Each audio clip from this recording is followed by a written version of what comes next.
There is an enormous variety of testing techniques available to help improve a site's conversion rate. This lesson outlines these techniques and their benefits. It also makes recommendations on how best to implement them in a development cycle. However, note that this is not an extensive list of techniques, but rather some of the most popular and effective ways for e-commerce optimizations. Usability testing refers to evaluating a product or service by testing it with representative users. Typically, during a test, participants will try to complete tasks while observers watch, listen, and take notes. In-person usability testing is where both client and business owners are in the same room, making it easy for the latter to ask questions and closely observe body language and facial expressions. The goal is to identify any usability hurdles or explore ways to address underperforming parts of the website. Remote usability testing is similar to in-person testing.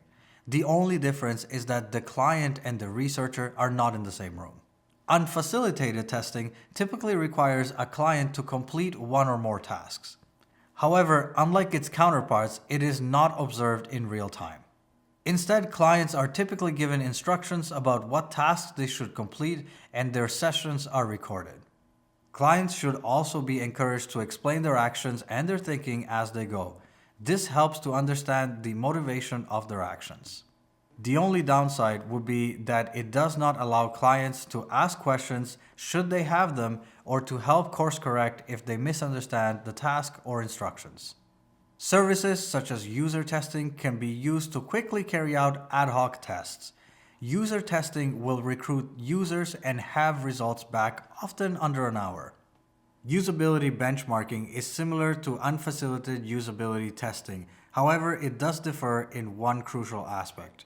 Usability benchmarking is concerned with outcomes, not with the reason behind those outcomes. In usability benchmarking, users are asked to complete a task and certain metrics are measured relating to that session.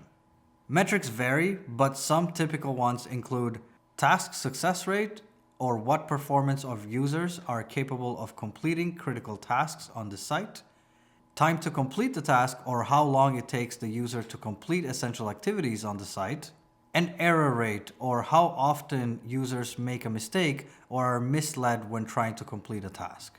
Analytics monitoring is normally carried out using tools such as Google Analytics or Shopify Analytics.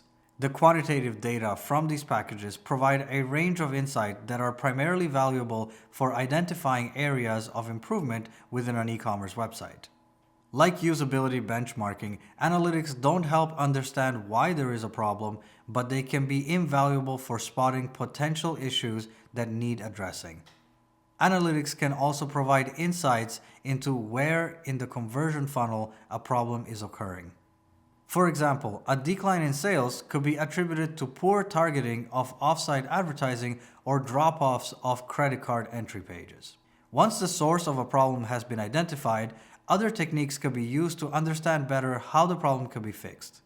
Pro tip: session recorders. Once installed on a website, a session recorder will record what users do and allow the site owners to watch those interactions in the form of a video. Although session recordings do not have the dialogue provided by usability testing, it does allow you to see what users are doing on any given page and identify specific stumbling blocks that need addressing. Because these are real user sessions, they are behaving entirely naturally, and the results are a closer reflection to reality than what can be achieved through usability testing. A/B testing is another example of testing suited to a website that has already gone live. This form of testing is recognized as one of the most common mechanisms for growth of e-commerce websites. For example, you may be considering multiple versions of a product promotion that offers different levels of discounts. Using A/B testing, you could show different versions of a promotion to a small percentage of users visiting the website. The promotion that proves the most successful could then be rolled out to all users, thereby maximizing conversions. A/B testing focuses on making only a single change at any one time, while multivariate testing will monitor the impact of changing multiple elements simultaneously. For example, an A/B test would change the text on a button, while a multivariate test might change the text, the color, and the placement of the button. Card sorting is another essential part of the content strategy that ensures the store's product categorization and site navigation reflects the user's mental models. If products are not categorized in a way that makes sense to those using the website, they will struggle to find the right product for them, and this will negatively impact sales. Next, we will discover the usability testing recommendations to help you test your storefront. Come join us there.